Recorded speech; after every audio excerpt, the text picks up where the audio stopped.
Hey y'all, it's the Basketball by Association. Arky here, Joel there for your BbA Byte, your midweek chomp on the association. Joel, it's our last BbA Byte of the regular season. Are you ready? I am. Nom nom. Let's go. And I'm ready for the playoffs. I'm not going to lie. This has been a weird and wacky season. I've enjoyed a lot of it, but it has never felt like it's been in much of a groove, just with so many players, especially big name players being out here or there, back, forth, a lot of changes. Normally those changes seem fine, but even in a truncated season, 72 games has felt kind of long this time. And not that I haven't enjoyed watching them. It's just there hasn't been really a rhythm or a narrative to this season. And I'm excited to go forward into the playoffs where you get to kind of zoom in now on series. And I am looking forward to the play-in tournament. It feels like it's time. Yeah, like I think the big reason why it feels like it's so long is because it feels like it's right connected to last season. For sure, right? absolutely. Like last season, because of COVID, was connected to late summer, really, especially for the NBA. Then they had like 35 minutes for a lunch to start the next season. If you were the Lakers or the Heat, especially. Right, and we're supposed to be in the playoffs now, and we're still just wrapping up the regular season. If it was a normal one, so. Yeah, it does feel like a weird, wacky season. It feels like there's no rhythm because it feels like we jammed, 175 games into like one season. It just feels like a lot, And this is coming from an NBA junkie, like literally an NBA junkie who I don't get sick of watching basketball ever. But at the same time, I can't think of another season. I'm excited for the playoffs, but I can't think of another season in recent memory where I've kind of been like looking at the watch going, all right, is it playoff time yet? Can we get to this? Let's go. Yeah, well, let's start with the guy who's coming back for the playoffs and just in time. James Harden is scheduled to come back tonight if you're listening to this on a Wednesday. Especially exciting because there's only 3 games left in the regular season for Brooklyn. Just in time to team up with Kyrie and Kevin Durant, except Kyrie is questionable tonight because of possible concussion. Although it said it's not a concussion, regardless, we've talked about James Harden coming back. He's been out for 5 weeks, and he's coming back for the last couple of games. And still, with a couple of games left, it looks like Kyrie won't play tonight. They still would have only played 7 games together this entire season. Yeah, and Joey Jam Harris ain't playing tonight either with the hip soreness. So now you've got that. That's an integral part of that Nets team too. That hopefully it's just soreness and not something nagging. But that's their resident sniper. Yeah, we won't speak again until the playoffs and would have been seeded by Sunday afternoon when we get to talk to you guys next. So what are you expecting for Brooklyn as they wrap up the regular season, trying to see if maybe they play one more game together, maybe their big 3? Yeah, you would think they would try to get one game in with all of them there. And whether it's if it's a concussion, then it's kind of out of your hands. We know it's at least a facial contusion, a cut for Kyrie Irving. He did take a pretty good shot to the face. I'm sure Arky were living vicariously through that since you're not the biggest Kyrie Irving fan. Hey, listen, sometimes life just happens the way it should happen. But yeah, if you're Brooklyn, you'd have to think you need one game under the belt. The good news in some ways is, sitting there in the second seed in the East, you can call it a warm-up series against whoever they wind up facing, and there's not a lot of scariness coming out of the play-in group in the East unless it's Washington. Yep. If Brooklyn's got to face the Wizards in the first round and Brooklyn's not right, and you still got Westbrook doing superhuman things, there still is, I guess my feeling is, over a series, no matter how superhuman Westbrook is, and even if Beal is back, that's still probably not enough to beat the Nets unless 2 out of 3 of those big stars are missing. And Boston is cooked. I mean, without Jaylen Brown, we've seen what they are the last couple games against the Miami Heat, and that is not a good enough team. They're cooked. Indiana is not great. Charlotte could give some problems, but Charlotte's like that plucky upstart team that gets you for 2 games and makes you sweat a little bit, right? But you probably beat in 6. So I'm okay with Brooklyn if all three are back in time for the playoffs, but you really can't have a rough series early.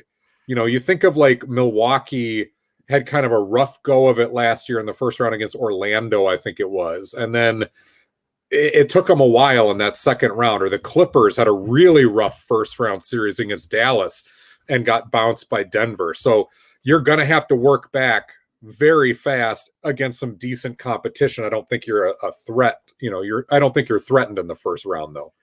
Yeah, and Philly's still got a shot to lose the number one seed. It's right.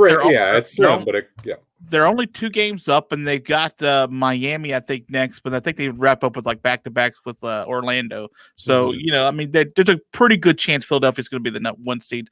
But again, more importantly, to your point about running into a team that may be white hot, like a Washington specifically, because that, as far as the play-in teams, is the hottest team that is playing the best ball, except they're coming back from Bradley Beal and his injury, and whether or not they'll be quite the same the last couple of games, we're not sure. But I feel like that is the most dangerous of those play-in teams, that if you don't have all 3 guys, or maybe even 2 of them, and who knows if any of the combination of these 3 guys can stay healthy. That's the point we brought up. You brought it up over and over. Yeah, it's never happened. We have not gotten all 3. You brought it up over and over this season. It's not just getting healthy, it's staying healthy. And you can get James Harden back, but he could tweak something. It's happened. Kyrie has been sort of the healthiest of them, but he has had his time away from the team, including now an injury at the end of the season. And Kevin Durant's still sort of working his way back into more and more and more minutes as we get into the playoffs. He comes back for like 5-6 games, then misses 2 or 3, and that's been the pattern like for a while now. Yeah, so it's very much up in the air. I think specifically you're right. If you get Washington, and when Bradley Beal and Russell Westbrook could go for 80 on you. Like they could combine for 80 on you a couple different times. And if you're not ready for that, it could be sort of a scary. I assume this whole season that they'll be okay through round 1, but I truly don't know. And that's the thing that I think that we'll go into this playoff sort of thinking about this team and about a lot of teams in the playoffs, which is, I don't think there are a lot of people comfortable with a lot of teams that are going to make it into the postseason. And here's the hard part for Brooklyn. If you have a rough first round series, that takes a lot more effort and hurts your confidence a little bit. And especially if you're not healthy coming out of that, who are you going to see in the second round? You're seeing Milwaukee, right? So it's over at that point if you're not ready to fire on all cylinders again, unless Milwaukee's got some bad things happening. But you talk about the Wizards; they're not white hot. They're 6-4 in their last 10, right? Well, they've cooled down. They've cooled down now since that run. Indy's 5-5, Charlotte's 4-6, Boston's 3-7. So there's nobody coming out of that group who's like in a playoff ready rhythm. We're like, ooh, they could be scary. It's more like, they could probably get a game or 2. Yeah, but Brooklyn's got to look better. That's true. And I think sort of more meaning white hot when I was referring to Washington was, and by the way, one of those was a 1-point loss to, was it Miami? Not Miami the other night. Who was it they just lost by a point to without Bradley Beal? Regardless, it doesn't matter too much. Is that they have basically been playing playoff basketball for 2 months. Yeah, they're a different type of level of play right now than sort of everyone else. I want to move on to another team that we've talked about before with their issues. But first, how about them Boston Celtics, huh? How about them Boston Celtics? Back-to-back losses to the Miami Heat. And by the way, not particularly looking good, neither one of them. Now that they are going to be they have the Cavaliers tonight, which is sort of something we can discuss. But now they're going to be missing Jaylen Brown because of a serious wrist injury that he played 3 games with. Some speculate because he was trying to get to a bonus in his contract. Whatever the case is, Jaylen Brown is gone for this team. They'll play tonight without Marcus Smart and without Kemba Walker against a Cavaliers team that's not very good. But Boston does not seem to be a very good team either most of the season. Boston is very, very much not just flirting, maybe about to get to third base with the play-in tournament. What are your thoughts on the Celtics, the way this season has completely sort of been turned on its ear throughout the, whether it be play, whether it be on the court or inside the locker room issues, possibly, or whether, I don't know, one thing or the other, the Celtics just haven't been right this whole season. Yeah, and by the way, it was the Hawks. I just looked it up. It was the Hawks that the Wizards lost to at one point the other night. Pre-trade deadline, we said that Boston was missing some pieces. The roster was imbalanced. The bench was not good enough. They needed a shot in the arm. They get Evan Fournier. He is up and down. He's in and out of the lineup. They look really good when they're all there. Evan Fournier was great because he comes in, immediately misses every shot he takes in his first game. But he did have some nice games for them subsequently later on. But then he goes into COVID protocol. Right. So it's like, how much have you had of this guy? You're right, but go ahead. Sorry. But the roster, when everybody was together and healthy, very briefly here down the stretch, remember, they just made a nice run like 2.5 weeks ago. And we're like, oh, all right, here they come. They're putting it together finally. And really that coincided with Jaylen Brown and Jason Tatum both being healthy, along with Kemba Walker being healthy, Marcus Smart being back after a long, extended absence, Fournier settling into the sixth-man role, which meant that the other guys on the bench were not being asked to score so much, and Robert Williams III was back after some in-and-out time as well, where he's had nagging injuries, and he's got turf toe right now as we speak and may not be in the lineup tonight against Cleveland. So what this has been is just a striking example of a team that when it is a piece short, it's a domino effect that the rest of the roster simply cannot cope with that. Whether it's been Walker or Smart or now Jaylen Brown out, they cannot cope. Other guys have not been able to step up into the starting lineup, and most importantly, it has left a gap on the bench, and the bench goes back to being bad. And that's what we've seen in these Miami games. And this is why I think the Celtics are cooked, because Jaylen Brown is such a big part of everything they do. And yeah, you might be able to replace some of that, but you can't replace the replacer. And that's been proven all year with Boston, plus the fact that they have this ongoing weird subtext, like you mentioned in the locker room, about guys continuously saying, I don't think we're playing as hard as we could. I think we got to look ourselves in the mirror. And for a team to do that every once in a while is a nice cliche that teams do to self-motivate, and that's fine. It happens. It's a long season. But when it keeps coming up like all year, that's where you go, something's going on here. And this is where it comes back to, they don't look motivated. They don't look as cohesive as they have.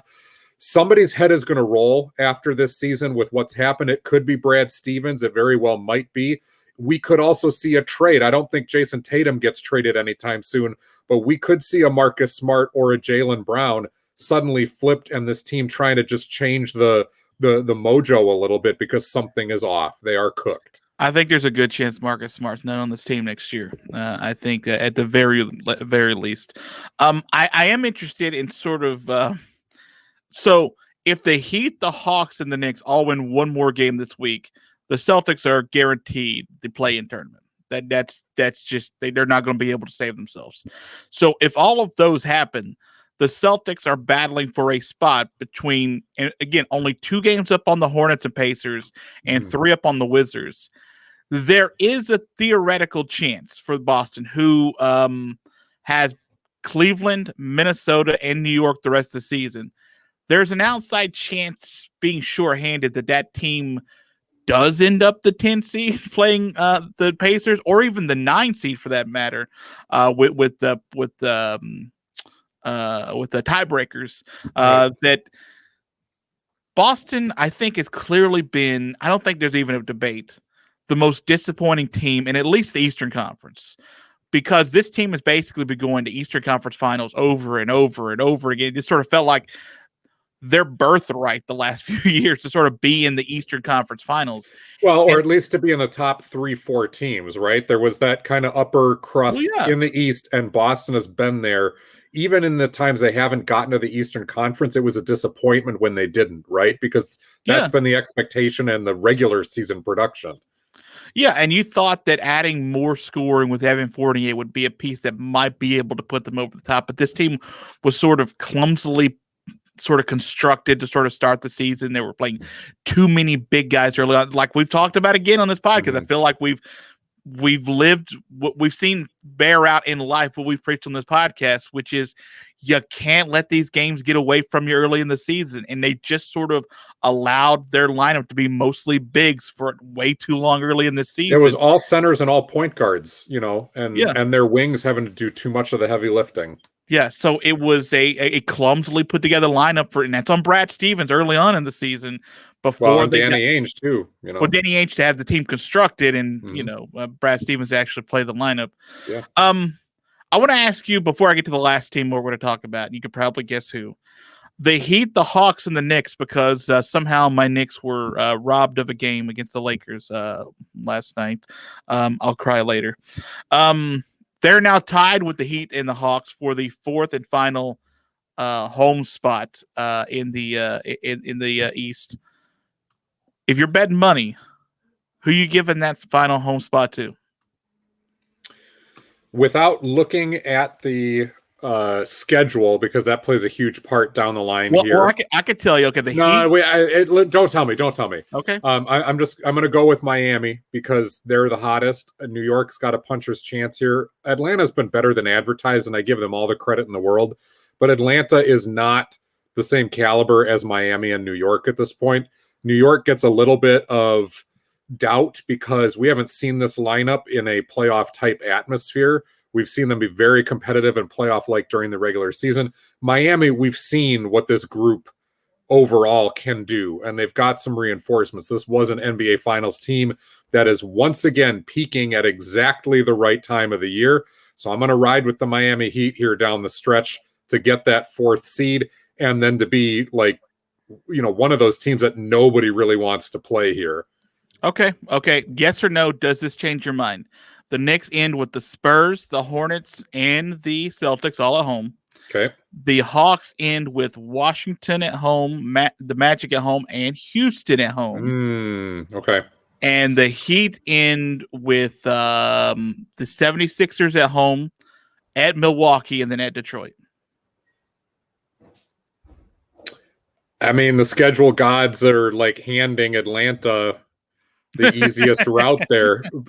They just are. But yeah, I'll take Miami, but not as confidently as before. Okay. The Lakers did, as I mentioned, beat my Knicks barely. Jaylen Horton Tucker. I don't want to talk about it. THT. Stop that. Anthony Davis is quote hurting right now. He is iffy to play against Houston on Wednesday, which is now when LeBron is targeting to come back, which was tonight, I guess. He was scheduled or thinking about coming back against the Knicks. Now he's going to wait against the Rockets. We've been talking about this team a lot, and its health too. It's surprising how often health has sort of been a big issue with this season, but we just talked about how everything's been truncated. What do you expect of the Lakers going forward here and into the playoffs? Is this a team that can even get it to the Western semis? So that's past round one. Yeah, I mean, that's past the play-in and then into round one. It certainly is possible. Matchup is going to dictate a lot of that.